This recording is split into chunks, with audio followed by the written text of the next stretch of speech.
Hey guys, পুনৰবাৰ আপোনালোকক study with Nilakshi চেনেলটোলৈ স্বাগতম জনালো। আজি মই আলোচনা কৰিম দশম শ্ৰেণীৰ গণিত বিষয়ৰ 7.1 অনুশীলনীটো। ইয়াৰ আগৰ ভিডিঅ'ত মই অনুশীলনীটো আৰম্ভ কৰিছিলো। যদি কোনোবাই চোৱা নাই গৈ চাবগে পাৰিব, মই তলত লিংকটো দি দিম। তেন্তে বলক আজিৰ ভিডিঅ'টোলৈ আগবাঢ়ো। এটো অনুশীলনী 7.1। ইয়াৰে মই 1 নম্বৰ কোৱেশ্চনখিনি মই আগৰ ভিডিঅ'ত আলোচনা কৰিছিলো। যদি কোনোবাই চোৱা নাই মই তলত লিংকটো দি দিম, গৈ চাবগে পাৰিব। আজি মই 2 নম্বৰ কোৱেশ্চন কিটা আলোচনা কৰিম। চোৱা 0 0 এটো এটা বিন্দু আৰু 36 15 এটো এটা বিন্দু। এই দুটা বিন্দুৰ মাজৰ দূৰত্ব উলিওৱা। আমি বিন্দুৰ মাজৰ দূৰত্ব উলিয়াবলৈ আগৰ অনুশীলনী শিকিছিলো। এটা সূত্ৰ আছে, সূত্ৰ মতে প্ৰয়োগ কৰিলেই হ'ল। গতিকে এতিয়া আমি এটো অংক কৰিম। চোৱা বিন্দু দুটা আমাৰ এটো মই এনেকে পাতি লৈছো কোৱেশ্চনটো। এতিয়া আমি প্ৰথম ধৰি লম আগৰ অনুশীলন যেনেকৈ শিকাইছিলো সেই একে ধৰণে ধৰো বিন্দু দুটা আমি নামকৰণ কৰি লম। ধৰো বিন্দু দুটা পি কিউ ধৰিব পাৰা, এ বি ধৰিব পাৰা, বি চি ধৰিব পাৰা, যিকোনো নাম ধৰিলেই হ'ল। বিন্দু দুটা প্ৰথমটো ধৰিছো পি 0 0 আৰু পিছৰটো ধৰিছো কিউ 36 আৰু 15। তাৰপিছত আমি x1 y1 হেখিনো লিখিব লাগিব। ইয়াত x1 টো কি হ'ব? প্ৰথম সংখ্যাটো y1 হ'ব 0। তাৰপিছত x2 হ'ব পিছৰ বিন্দুটো 36 আৰু y2 হ'ব 15। আগৰ ভিডিঅ'টো চাই ল'বা, মই আগৰ ভিডিঅ'টো ধুনীয়াকৈ বুজাই দিছিলো এখিনি। এটাকে পি কিউ মানে হৈছে দূৰত্ব।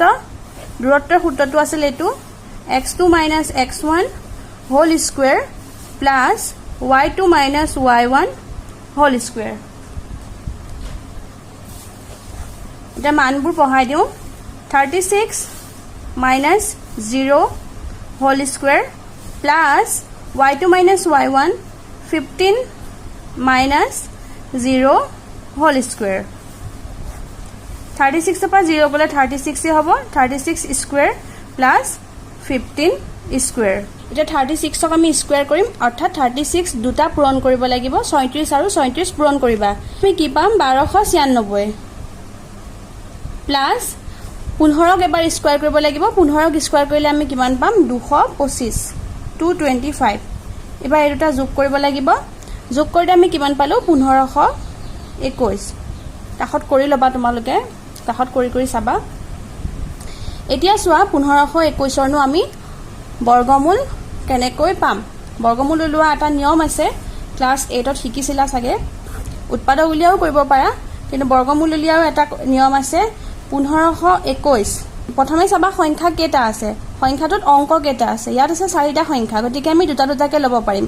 যদি 3টা সংখ্যা থাকে প্ৰথমে এটা ল'বা, তাৰপিছত দুটা ল'বা। যুগ্ম সংখ্যা থাকিলে এনেকে ধৰা 4টা সংখ্যা আছে, তেনেহলে প্ৰথমে দুটা তাৰপিছত দুটা। যদি 5টা থাকে প্ৰথমে এটা তাৰপিছত দুটা তাৰপিছত দুটা। এতিয়া ইয়াত যেহেতুকে 4টা সংখ্যা আছে 15 21, এতিয়া আমি কি কৰিম? দুটা দুটাকে ল'ম।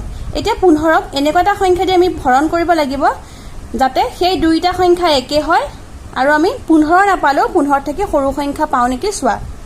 4 4 গুণ 16। যদি আমি 4 লগত 4 পূৰণ কৰি দিও, হৰণ অংকৰ নিচিনা নহয় যে 4 3 গুণ 12 আমি বেলেগ সংখ্যা দি কৰিব নোৱাৰিম। আমি কৰিলে দুইটা একে সংখ্যাই হ'ব লাগিব। ইয়াত যেটো পাতিম ইয়াতো সেই একে সংখ্যাই পাতিব লাগিব। 3 3 গুণ 9 4 4 গুণ 16। 4 পাতি দিছিলো ভুলতে, 4 পাতিব নোৱাৰো। 4 4 গুণ 16 হৈ যাব, গতিকে আমি কি পাতি দিব লাগিব? 3 3 গুণ 9 3 3 গুণে 9। 15 পৰা 9 আহিলে 9 বিয়োগ কৰিলে কিমান হ'ব? 6। এতিয়া চোৱা আগৰ অংকবিলাকত আমাৰ কি হৈছিলে, যিবোৰ আমি হৰণ কৰিছিলো, হৰণত কি হয় সদায় ওপৰৰ পৰা এটা এটা সংখ্যা নামি আহে। আৰু যদিহে কেতিয়াবা কোনোবাটো অংকত দুটা সংখ্যা একেলগে ওপৰৰ পৰা নমাবলগীয়া হয়, আমি ওপৰত কি দিওঁ? 0 এটা দি দিওঁ। কিন্তু আমি এইখিনি অংক তোমালোকে ক্লাছ 8ত পাইছা, তথাপিও মই এবাৰ ৰিভিজন দি দিছো। কিন্তু বৰ্গমূল উলিয়ালে কি হয়? নিয়ম বেলেগ হয়, য'ত আমি কি কৰিব লাগিব? ওপৰৰ পৰা সদায় দুটা সংখ্যাই নমাব লাগিব। 21 নমাব লাগিব আৰু 21কো যদি হৰণ নাযায়, ইয়াত যদি আৰু বেলেগ সংখ্যা থকা হয়, আমি সেই দুটাকো নমাবলগীয়া হ'ল হয়। প্ৰথমে আমি দুটা নমাই চাম 21, পিছতটো ইয়াত সংখ্যা নাই আৰু, গতিকে আমি দুইটা নমাই দিলো। এইটো অংকত দুটা নমালে ওপৰত 0 দিব নালাগে, যেহেতুকে এইটো বৰ্গমূল। এতিয়া চোৱা ইয়াত এতিয়া যেটো সংখ্যা আছে 3, আমাৰ মানে যিটো সংখ্যাৰে আমি হৰণ কৰোঁ ভাজকটো, সেই ভাজকৰ এককৰ ঘৰত থকা সংখ্যাটো সদায় ডাবল হৈ যায়। বুজি পাইছানে? ভাজকৰ ঘৰত যিটো সংখ্যা থাকে সেই সংখ্যাটো এককৰ ঘৰত থকা, ইয়াততো ধৰা ইয়াত এটাই সংখ্যা আছে, গতিকে একক বুলি ক'লে ইয়ে হ'ব। যদিহে দুটা সংখ্যা থাকে বা তিনিটা সংখ্যা থাকে, সদায় এককৰ ঘৰত থকা সংখ্যাটো চাবা। ইয়াত এককৰ ঘৰত 3 আছে, গতিকে 3ৰ লগত আৰু এটা 3 যোগ হৈ যাব। যদি 1 থাকিলে হয়, 1ৰ লগত 1 যোগ হ'ল হয়। গম পাইছানে? যি সংখ্যাই থাকক কিয় সেই সংখ্যাটোৰ লগত একে সংখ্যাটো ডাবল হৈ যাব। 3 3 6, 6টো অলপ এফালে পাতা, যিটোকে আমি এইখিনিত আৰু সংখ্যা দিব লাগিব। এতিয়া চোৱা, এইখিনিত এনেকুৱা এটা সংখ্যা দিয়া যিটো এইখিনিতো দিব লাগিব, দিলে আমি 621 পাম। এতিয়া চোৱা, 6ৰ লগত আমি কি দিলোঁ, যিহেতুকে শেষত 1 আছে, 1 এগুণে 1 দিলে মিলিব, কিন্তু ইয়াত কি হৈ যাব, 61 হ'ব। 61 এগুণ 61হে হ'ব। গতিকে আমি পূৰণ নেওতাখনত 1 থকা সংখ্যা আমি কি কি আছে চাওঁ, গুণিতকবোৰ চাওঁ। 1 এগুণে 1, 2 দুগুণ 4, 3 3 গুণে 9, 4 4 গুণে 16, 5 5 গুণে 25, 6 6 গুণে 36, 7 7 গুণ 49, 8 8 গুণ 64, 9 9 গুণ 81, 10 10 গুণ 100। এইটো চোৱা 81, 81 শেষত কি এটা আছে, 1 এটা আছে। গতিকে আমি হ'বও পাৰে নহ'বও পাৰে, তথাপি 9 এটা দি চাম। 69, ইয়াত যদি আমি 69 দিওঁ, এইখিনিত 9 দিলে ওপৰতো 9 দিব লাগিব, এইখিনিতো আমি 9 দিব লাগিব। গতিকে 69ৰ লগত 9 পূৰণ কৰি চোৱা, 621 পাওঁ নেকি। 9 9 গুণ 81, 1 হাতে থাকিল 8, 9 6 গুণ 54, 54 8 কিমান হ'ব, 62। বুজি পালানে?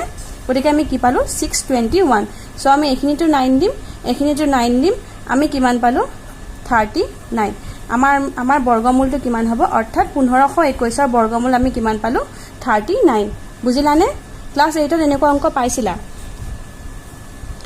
আমি বৰ্গমূল কিমান পালোঁ, 39। এতিয়া আমি লিখিম এটাকে নিৰ্ণেয় দূৰত্ব সমান 39। এইটোৱে অংক।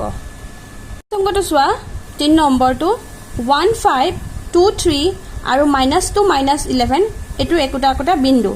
এই বিন্দুকেইটা একৰেখীয় হয়নে নিৰ্ণয় কৰা। এতিয়া আমি এই বিন্দুকেইটা একৰেখীয় হয়নে নহয় কেনেকেনো গম পাম, তাৰো এটা সূত্ৰ আছে। এতিয়া প্ৰথম আহিলে একৰেখীয় মানেনো কি। একৰেখীয় মানে হৈছে এডাল ৰেখা। আমাক ধৰি দিছে 3টা বিন্দু, এই 3টা বিন্দু দি দিছে যে এই 3টা বিন্দু এডাল ৰেখাত আছে নে নাই আমাক সুধিছে। যদি বিন্দুকেইটা সমানকৈ থাকে তেনেহ'লে কি হ'ব, আমাৰ এক ৰেখাত থাকিব। যদি বিন্দুকেইটা এনেকৈ থাকে তেনেহ'লে আমি এডাল ৰেখাত বনাব পাৰিম জানো, নোৱাৰোঁ। কাৰণ দুটা বিন্দুক আমি একলগ কৰিব পাৰিম, কিন্তু 3 নম্বৰ বিন্দুক আমি একলগ কৰিব হ'লে আৰু এডাল ৰেখা টানিব লাগিব, অৰ্থাৎ আমাৰ দুডাল ৰেখা লাগিব, এডাল একৰেখীয় নহয়। এতিয়া আমি এই বিন্দুকেইটা এনেকুৱা নে এনেকুৱা আমি প্ৰমাণ কৰিব লাগিব। ইয়াৰ কাৰণে আমি কি উলিয়াব লাগিব, প্ৰথম বিন্দুকেইটাৰ মাজত দূৰত্ব উলিয়াব লাগিব। আৰু দূৰত্ব উলিয়াই যদি আমি ইয়াত এ ধৰোঁ, যদি আমি বি ধৰোঁ আৰু এইটোত চি ধৰোঁ, তোমালোকে পি কিউ আৰু ধৰি ল'ব পাৰা। মই এবাৰ অংকটোত এ বি চি ধৰি পেলাই কৰি দেখুৱাওঁ। প্ৰথমে আমি এ বি দূৰত্ব উলিয়াব লাগিব, তাৰপিছত বি চি দূৰত্ব উলিয়াব লাগিব, আৰু তাৰপিছত আকৌ ঘূৰাই পেলাই কিহৰ দূৰত্ব উলিয়াব লাগিব, এ চি বা চি এ। আমি ধৰি লৈছোঁ এ বিৰ মান কিমান পালোঁ, 2, আৰু ধৰি লৈছোঁ বি চিৰ মান কিমান পালোঁ, 3। 2 3 যোগ কৰিলে কিমান হ'ব, 5। যদিহে একৰেখীয় হয়, যদিহে বিন্দু তিনিটা একৰেখীয় হয়, তেনেহ'লে এই মানকেইটা যোগফলটো আমি যিটো পাম সেই এ চিৰ মানটো সেইটো পাম। যদিহে আমি এ চিৰ মান 7 বা বেলেগ কিবা পাওঁ, তেনেহ'লে আমাৰ অংকটো কি হ'ব, বিন্দু তিনিটা একৰেখীয় নহ'ব। বুজি পালানে? বিন্দু তিনিটা একৰেখীয় হ'ব হ'লে সূত্ৰটো আমাৰ কি লাগিব, A B plus B C. A B আৰু বি চি মানটো যিটো পাম সেই মানটোৰ যোগফলটো কি হ'ব, এ চিৰ লগত সমান হ'ব। এইটোৱে সূত্ৰটো। এতিয়া আমি অংকটো কৰোঁ চোৱা। ইয়াত প্ৰথম ধৰি ল'ম, ধৰোঁ বিন্দু তিনিটা। প্ৰথমটো এ ধৰি লৈছোঁ, এ 1 5, বি 2 3 আৰু চি -2 -11। এতিয়া x1 y1 ধৰি লোৱা, x1 y1। x1ৰ মান আমি কিমান পালোঁ, 1 আৰু 5। x2 আৰু y2, x2ৰ মান কিমান পাইছোঁ, 2, y2ৰ মান কিমান পাইছোঁ, 3। x3 মান কিমান পাইছোঁ, -2, আৰু y3 মান কিমান পাইছোঁ, -11। এইখিনিলৈকে বুজি পালা নহয়? এতিয়া আমি প্ৰথম কি উলিয়াম, এ বি দূৰত্বটো উলিয়াম। এ বি দূৰত্ব উলিয়াব হ'লে আগৰ দৰে সূত্ৰ একেই। বিত যিটো আছে হেতু আমি প্ৰথমে পাতি লয় x2 - x1 তাৰ পিছত y2 - y1 হোল স্কয়াৰ মানখিনি বহাই দিয়া x2 মান আমি কিমান পাইছিলো 2 2 ৰ পৰা 1 বিয়োগ কৰিম y2 মান পাইছো আমি 3 3 ৰ পৰা 5 বিয়োগ কৰিম 2 1 গলে 1 এটো কি হ'ব -2 হোল স্কয়াৰ যেহেতুকে ডাঙৰ সংখ্যাটোৰ আগত মাইনাস আছে মাইনাস হ'ব প্লাসে মাইনাসে মাইনাস 5 ৰ পৰা 3 গলে আমি কিমান পাম 2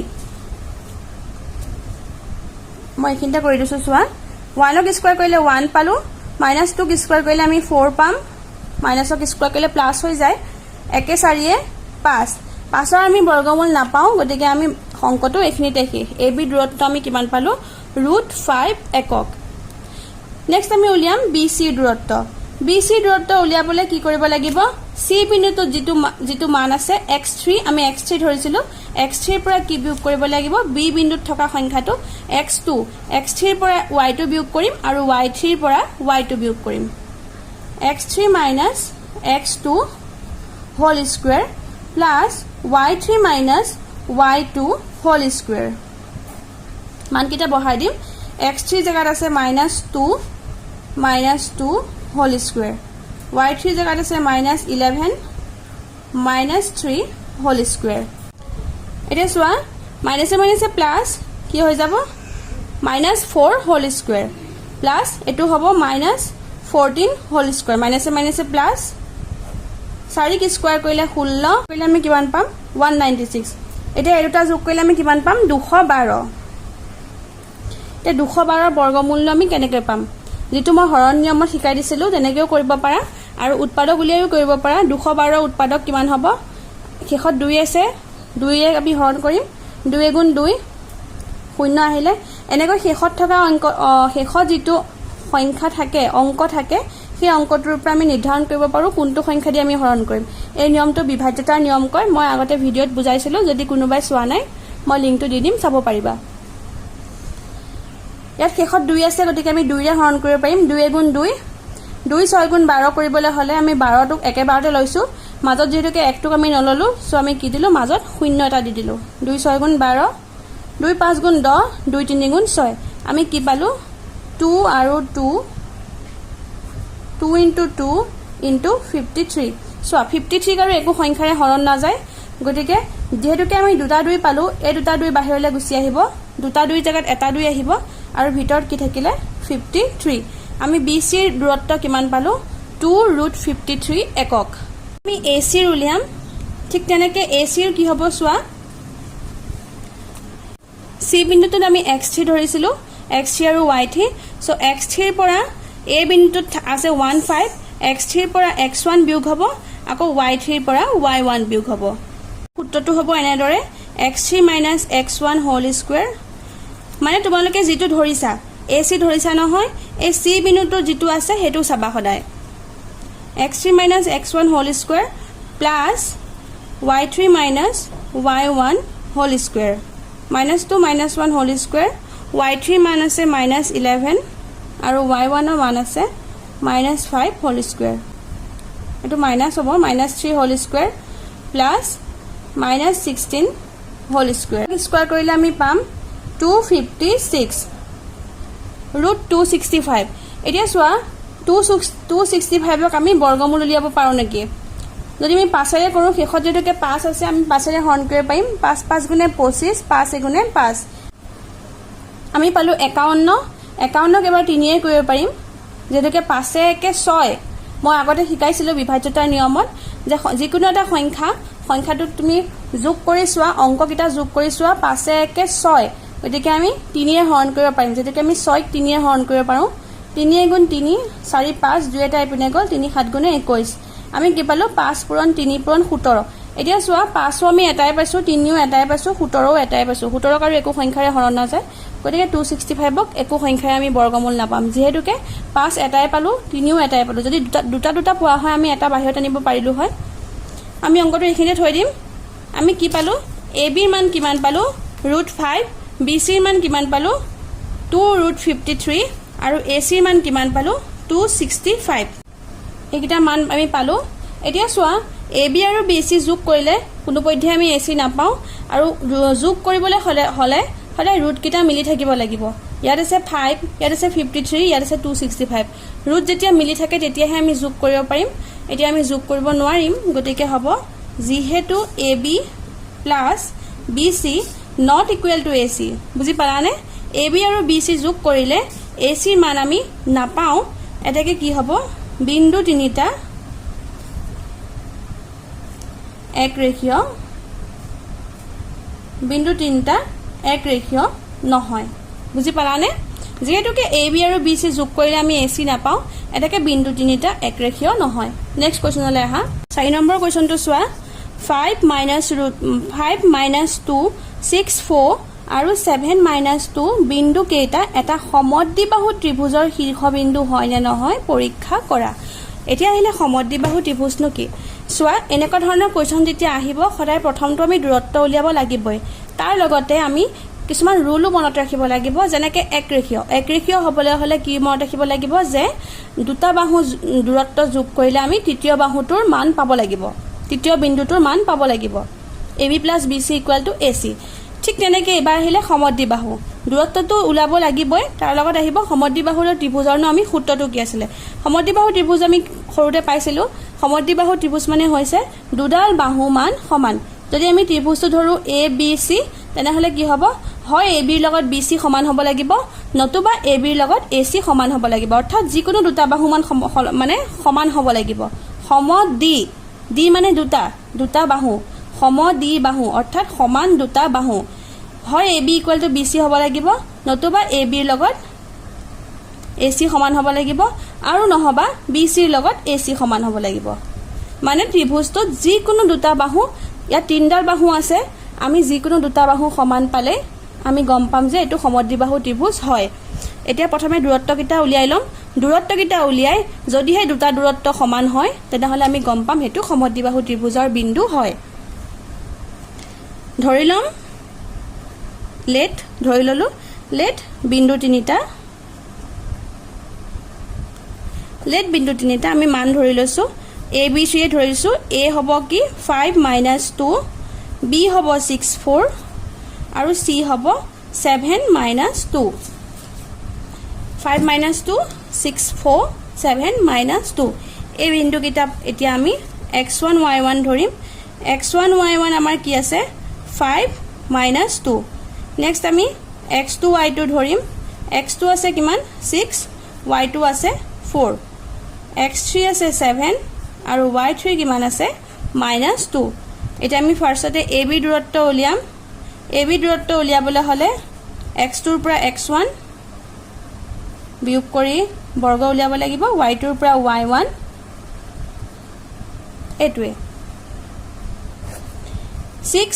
6 ৰ পৰা 5 মাইনাস কৰিলো হোল স্কয়াৰ y2 4 এটো সোৱা মই এটো কিয় কুটিল বন্ধনী লিলো বুজি পাবা y2 মান 4 আছে মাইনাস y1 ৰ মান আমাৰ কিমান আছে -2 যেহেতুকে মাজত আৰু এটা ব্ৰেকেট পৰিব এটো হৈছে সূত্ৰৰ ব্ৰেকেট এটো হৈছে সূত্ৰৰ বিয়োগ y2 ৰ পিছত কি আহে মাইনাস এটা আহে সো মাইনাস আহিবই আৰু y1 ৰ মান কিমান আছে -2 যেহেতুকে মাজত আৰু এটা বন্ধনী পৰি গৈছে চন্দ বন্ধনী হেকাৰণে আমি কি দিলো কুটিল বন্ধনী দি দিলো আমি ব্ৰেকেটটো খুলি লম 6 5 গলে 1 1 স্কয়াৰ প্লাস 4 মাইনাসে প্লাস 2 হোল স্কয়াৰ ব্ৰেকেট খুলি দিলো 1 ক স্কয়াৰ কৰিলে 1 এ পাম 4 2 6 6 ক স্কয়াৰ কৰিলে কিমান পাম 1 6 ক স্কয়াৰ কৰিলে কিমান পাম 36 আমি কিমান পালো √37 ৰ একো বৰ্গমূল নাই গতিকে এটো 37 এ হৈ থাকিব নেক্সট আমি উলিয়াম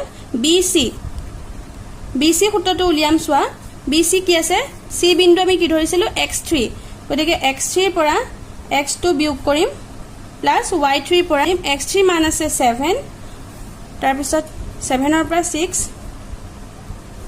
-2 4 হোল স্কয়াৰ y2 বিয়োগ কৰিম মান কেটা বহাই 7 ৰ পৰা 6 গলে 1 মাইনাসে প্লাস 4 2 6 হোল স্কয়াৰ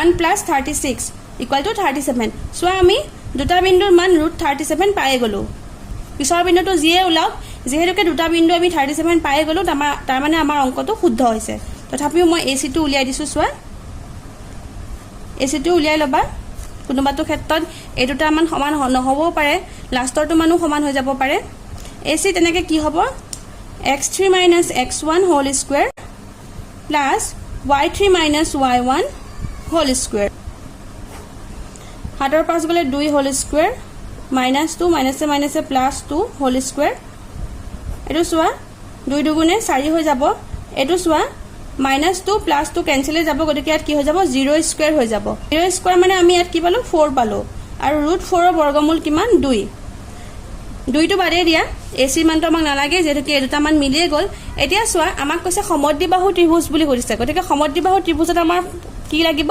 দুডাল বাহু সমান হ'ব লাগিব এতিয়া AB আৰু BC মান আমি সমান পালোৱে গতিকে লিখি দিয়া মই সাইডতে লিখি দিছো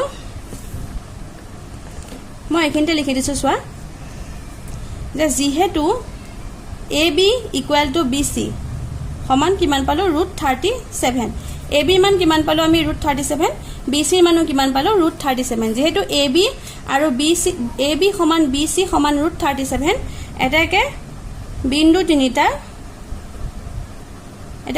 তিনিটা সমদ্বিবাহু ত্ৰিভুজৰ বিন্দু হয় বিন্দু তিনিটা ত্ৰিভুজ ত্ৰিভুজৰ শীৰ্ষ বিন্দু হয় বুজি পালানে এটাকে বিন্দু তিনিটা সমদ্বিবাহু ত্ৰিভুজৰ শীৰ্ষ বিন্দু হয়